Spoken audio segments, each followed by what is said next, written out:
नमस्कार, 99 न्यूज के इस बुलेटिन में आपका स्वागत है। मैं हूं आपके साथ सोमनाथ तिवारी। बढ़ते हैं अच्छी खबरों की ओर। आज पूरा देश भारत की पहली महिला प्रधानमंत्री स्वर्गीय इंदिरा गांधी की जयंती मना रहा है।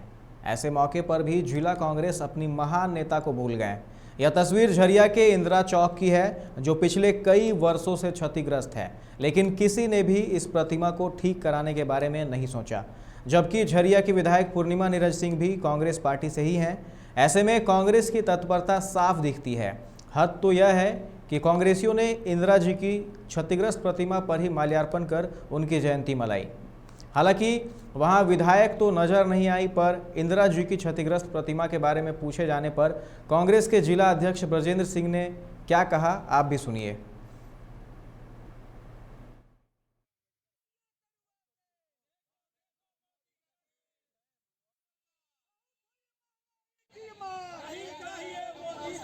14 तारीख से आवाज़ बुलंद कर रहे हैं महंगाई के खिलाफ में, और उसी कड़ी में आज हम लोग देश बंधु सिनेमा से पद यात्रा किया। लोगों को महंगाई के बारे में बताया कि इस तरह की महंगाई आज 70 साल में 75 साल में इस तरह की महंगाई कभी नहीं हुई थी। इसलिए हम पद यात्रा के बाद श्रद्धांजलि अर्पित किए। हम लोग बहुत जल्द प्रयास कर रहे हैं, प्रोसेस में है, और नया लगाने का हम लोग काम करेंगे। कई वर्षों से इस तरह से पड़ा हुआ है जी, कई वर्षों। अगले वर्ष जब हम लोग आएंगे ना, तो नए मूर्ति पे हम लोग 14। धनबाद जिला कांग्रेस कमेटी ने जिला कार्यालय में देश की प्रथम महिला प्रधानमंत्री इंदिरा गांधी की 104वीं जयंती मनाई। इस दौरान जिलाध्यक्ष ब्रजेंद्र प्रसाद सिंह ने इंदिरा गांधी के उत्कृष्ट कार्यों, राष्ट्र के प्रति योगदान तथा बलिदान पर प्रकाश डालते हुए उनके तैल चित्र पर पुष्पांजलि अर्पित कर श्रद्धांजलि दी।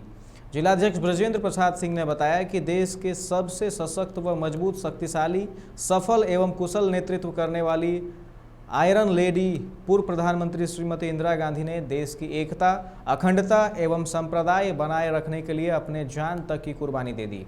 यह देश ताउम्र उनके कार्यों को भुला नहीं सकता।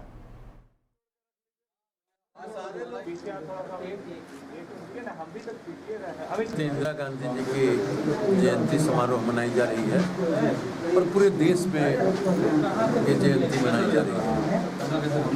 आज के जयंती के अवसर पर हम लोग सबसे पहले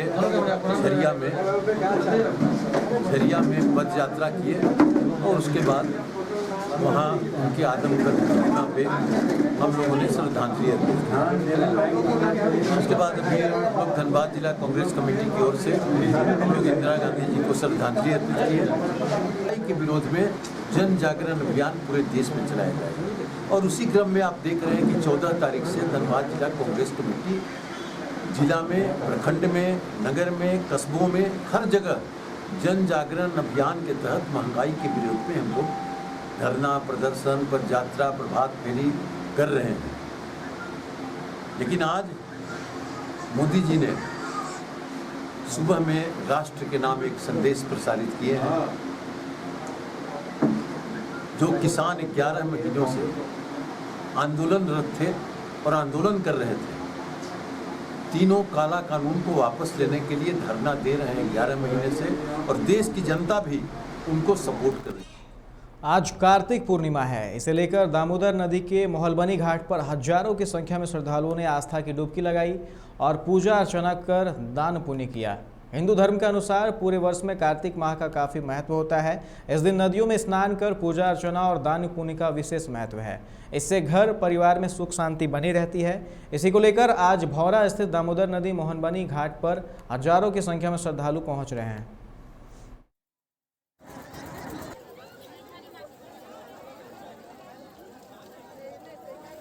बहुत महत्व है इसका, बहुत लोग मान करते हैं और इससे बहुत पवित्र स्नान इसको बोला जाता है। और इसमें नहाता है लोग, पूजा पाठ भी करता है, दान पुण्य भी करता है। जितना आपका आस्था आप उतना दान कर सकते हैं। और यहाँ काली मंदिर है, वहाँ में जाकर के पूजा पाठ भी कर सकते हैं। स्नान दान करने के बाद क्या मांगते हैं भगवान से? भगवान से क्या मांगेंगे? सुख शांति के लिए बस यही विनती प्रार्थना करते हैं कि जैसे आते हैं बस वैसा ही घर परिवार मेरा बना रहे और सुख शांति परिवार हरदम मेरा खुशहाल रहे। यह दिन बहुत महत्व वाला दिन है। गंगा स्नान, नदी स्नान सर्वश्रेष्ठ है। सभी 12 मास में कार्तिक महीना सबसे उत्तम माना गया है और इसमें भगवान का विशेष प्रादुर्भाव होता है। इसलिए कार्तिक स्नान का बहुत पुण्य है, अनंत पुण्य है। इसका पुण्य का कोई लेखा नहीं है, सीमित असीमित पुण्य है। इसीलिए लोग कार्तिक पूर्णिमा को स्नान दान करते हैं।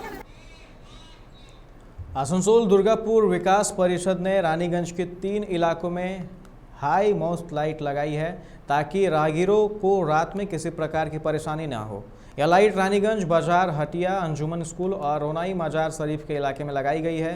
रात में इन क्षेत्रों में लाइट की पर्याप्त व्यवस्था न होने से यहां के बासिंदों को काफ़ी परेशानी का सामना करना पड़ता था। इस मौके पर रानीगंज के विधायक और एडीडीए चेयरमैन तापस बनर्जी, शहजादा अंसारी, समीम अहमद, मोइन खान सहित कई लोग मौजूद थे। वार्ड नंबर में हाई मास्ट लाइट का हम लोग एमएलए साहब से, विधायक जी जो हैं, हम लोग दरख्वास्त दिए थे कि हमारे हाट तोला, रानीगंज का पुराना हाट तोला है, उसमें लाइट का बहुत ज़रूरी है। और राजावन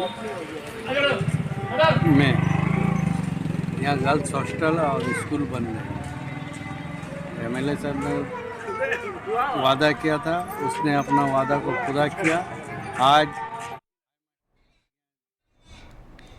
प्रधानमंत्री नरेंद्र मोदी ने राष्ट्र के नाम संदेश देते हुए कहा कि तीनों कृषि कानूनों को वापस लिया जाएगा।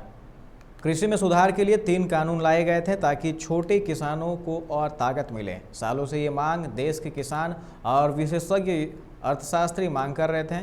जब ये कानून लाया गया तो संसद में चर्चा हुई। देश के किसानों संगठनों ने इसका स्वागत किया, समर्थन किया, लेकिन कुछ किसानों को कृषि कानूनों के लाभ समझने में वे असफल रहे हैं। साथ ही पीएम मोदी ने कहा कि केंद्र सरकार पूरी सेवा भाव से जनता की सेवा करने में जुटी हुई है। इसी के परिणाम स्वरूप देश सपनों को पूरा होते हुए देख रहा है। साथ ही पीएम मोदी ने कहा कि उन्होंने किसानों की मुश्किलों और तकलीफ़ों को बेहद करीब से महसूस किया है। किसानों की मौजूदा सभी परेशानियों को दूर करने का प्रयास किया जा रहा है। केंद्र में सत्तासीन नरेंद्र मोदी सरकार ने 1 साल बाद तीनों केंद्रीय कृषि कानूनों को वापस लेने का ऐलान किया है। प्रधानमंत्री नरेंद्र मोदी ने शुक्रवार सुबह खुद इसका ऐलान किया है। ऐसे में दिल्ली यूपी के गाजीपुर बॉर्डर पर किसान आंदोलन की अगुवाई कर रहे भारतीय किसान यूनियन के राष्ट्रीय प्रवक्ता राकेश टिकैत ने प्रतिक्रिया देते हुए कहा कि तत्काल आंदोलन वापस नहीं होगा। राकेश टिकैत ने ट्वीट किया है, आंदोलन तत्काल वापस नहीं होगा, हम उस दिन का इंतजार करेंगे जब कृषि कानूनों को संसद में रद्द किया जाएगा। सरकार एमएसपी के साथ साथ किसानों के दूसरे मुद्दों पर भी बातचीत करे। गौरतलब है कि शुक्रवार सुबह पीएम नरेंद्र मोदी ने कहा कि मैं सभी को बताना चाहता हूं कि हमने तीनों कृषि कानून को निरस्त करने का फैसला किया है। प्रधानमंत्री नरेंद्र मोदी द्वारा तीनों कृषि कानूनों को वापस लेने के ऐलान के बाद अलग अलग राजनेताओं की प्रतिक्रियाएं सामने आ रही हैं। पंजाब के पूर्व मुख्यमंत्री कैप्टन अमरिंदर सिंह ने पीएम का शुक्रिया अदा किया। वहीं दिल्ली के मुख्यमंत्री अरविंद केजरीवाल और छत्तीसगढ़ के सीएम भूपेश बघेल ने भी खुशी जताई है। उधर कांग्रेस के नेता राहुल गांधी ने कहा कि देश के अन्नदाता ने सत्याग्रह से अहंकार का सिर झुका दिया है। गुरु नानक देव की आज जयंती है। दुनिया को भाईचारे और मानवता का असली मतलब समझाने में अपना पूरा जीवन त्यागने वाले सिख धर्म के संस्थापक श्री गुरु नानक देव को आज पूरा देश नमन कर रहा है। प्रधानमंत्री नरेंद्र मोदी, गृह मंत्री अमित शाह सहित तमाम नेताओं ने सिख गुरु की जयंती पर नमन किया। गुरु नानक ने मानवता की भलाई में हर तरह से योगदान दिया था। पीएम ने ट्वीट कर श्री गुरु नानक देव जी के प्रकाश पर्व के विशेष अवसर पर उनके पवित्र विचारों और महान आदर्शों को याद किया।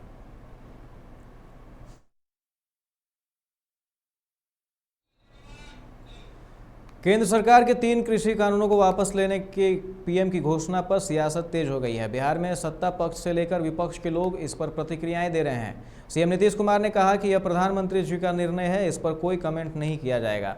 पीएम ने हर बात स्पष्ट कह दी है। कुछ लोग पक्ष में थे, कुछ विपक्ष में थे, लेकिन पीएम ने सब कुछ साफ कह दिया। जो निर्णय लिया वह ठीक ही है।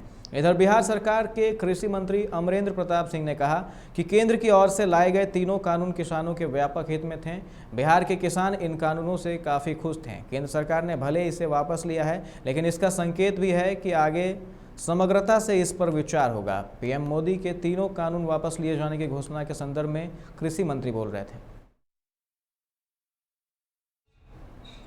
महज कुछ 100 मीटर ऊंचे पहाड़ों पर चढ़ते ही सांस लेने में दिक्कत होने लगती है। ऑक्सीजन की कमी से दम फूलने लगता है। सोचिए कि जब 30,000 फीट की ऊंचाई पर उड़ रहे विमान में ऑक्सीजन खत्म होने लगे तो क्या होगा।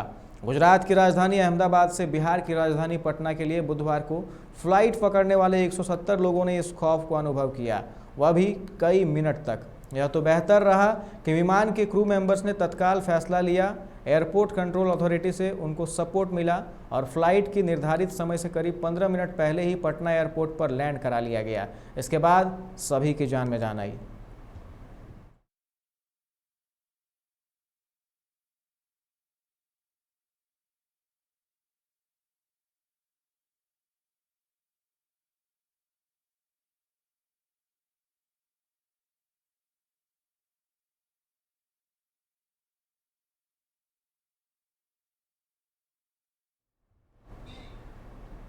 इस बुलेटिन में फिलहाल इतना ही। तमाम खबरों के लिए आप देखते रहे 99 न्यूज। नमस्कार।